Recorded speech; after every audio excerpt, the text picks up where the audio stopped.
Ngayong araw nga mga buddy, sobrang bulok na talaga itong lagayan natin ng piso wifi, kaya papalitan natin yan ng bagong second hand na lagayan. Ang hindi ko lang alam talaga mamaya kung mapapagana ba natin to o hindi. Ang mahalaga naman ay gumagana ngayon. Pag hindi gumagana, di tawag sa mekaniko.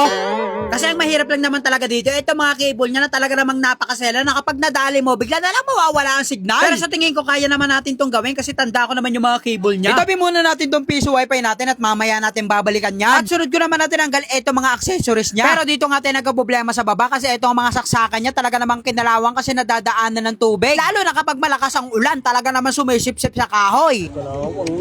Wala na daw talaga pag-asa, sabi ni Black Mushroom. Mukhang kailangan talaga natin tong palitan ng bagong extension. Kasi baka mamaya biglang umulan tapos pasukin ng tubig, madali pa yung board niya. Kaya mas maganda, agapan na natin ngayon. At ito na nga yung luma niya na lagayan. Bali papatapon natin mamaya kay Kuya Reggie Boy yan. Lagay muna natin dito habang wala pa sila. At ito nga yung papalit natin. Medyo matibay pa naman to kaya ito na yung napili namin. Tatagal pa siguro to ng mga 5 bagyo. Pinababa ko na nga to si Salagin to kasi bibili nga tayo ng lock tsaka bisagra niya. At bigla nga may pumara sa akin, taga Pampanga pa daw siya. Napapanood niyo daw yung mga video natin. Kaya salamat boss. Napunta lang daw sila dito para maglako yata ng mga sopa. Yan ang aming boss, pag Oo nga yun dyan, oh. Nakakita ko nga yung court na pinagawa mo. Nanonood ako ng vlog mo eh. Thank you, bossing ha. Kahit pag pumasok kayo mamaya, andun siguro ko sa bahay. Andun na naman kami nagagawa ng piso wifi. Eh, nakita ko rin kasi yung cellphone mo, motor mo. Kilala mo? Oo, kilala ko. Salamat bang. Bossing, bago kayo mga pasyal ko na. Oh, salamat boss. Ilan kayo, ilan? 6 kami. Anim na sticker, nandun na. Kita nyo naman kung gaano ako bait. Abay, syempre, kailangan niya malapit ang botohan. Diba, tatakbo nga tayo ng SK. Pagka-uwi nga namin, tinanggal lang namin tong dating pintuan para ilagay dun sa bago natin lagayan. At saktong-sakto naman siya, hindi na tayo maghahanap ng bagong plywood pa. Pinasok ko na nga rin itong mga wirings na tinanggal natin kanina. At pinakabit ko na rin kay Black Mushroom itong ating bagong bili na extension.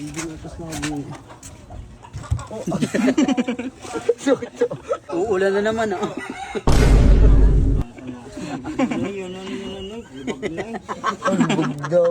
Ano yan? May bag. Hindi mo merong ano ko yan. Kuta. At eto, okay na. Grabe ka talaga, Black Mushroom. Napakaganda ng pagkakagawa mo. Okay na okay. At pinagawa ko na nga ulit itong mga accessories na ikakabit natin. Muntik pa nga ako magkamali kasi akala ko dito to sa baba nakalagay. Yung pala naman sa taas, buti pinaalala ni Black Mushroom. Tinitingnan ko lang kung alam niya. Buti na lang matalino to. Natawanan ko sana siya eh. Pagkatapos nga natin may kabit niya mga buddy, susunod na natin yung piso wifi. Kung ano nga yung naalala ko kanina na pagkakasunod-sunod ng wire, eh yun na yung sinundan ko. Bahala na mamaya kung gagana.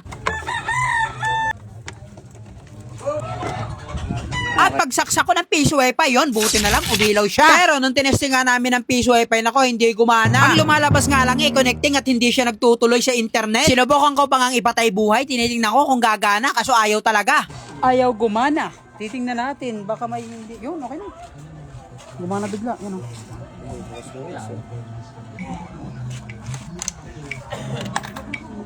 Yun, gumana. Goods na, goods. Goods na. Okay na. Kaso lang meron pa pala tayong problema. Ito pala magiging pinto niya, hindi pwedeng ikabit. Bukod sa medyo bulok na rin itong kahoy, hindi pa pantay yung lalagyan natin ng bisagra. Kaya ang ginawa namin, dito na lang kami sa ilalim naglagay ng bisagra niya para up and down talagang pagbubukas. At ayun, successfully failed naman ang ginawa natin. Tapos ang ginawa namin sa lakyan, dito na lang sa taas para hindi kami mahirapan sa pagbubukas.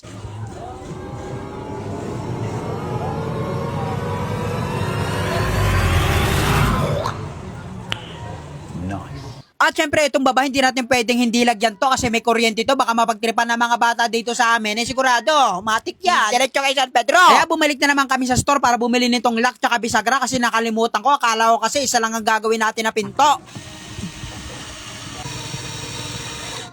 Balak pa nga sana namin dito ilagay yung lock sa loob. Kaso lang sabi ni Black Mushroom, tatama daw. Pag sa loob naman namin inilagay, lalong hindi pwede kasi lalong hindi mabubuksan. Kaya dito na lang sa aloy namin kinabit. At okay na yung mga buddy, talagang pwede na itong sumabak uli sa bagyo. Talagang tatagal din to, aabutin dito lang mga 10 bagyo bago masira. Ako si Jacklot, subaybayan mo ko sa FB kasi kada araw may vlog ako na pampahappy.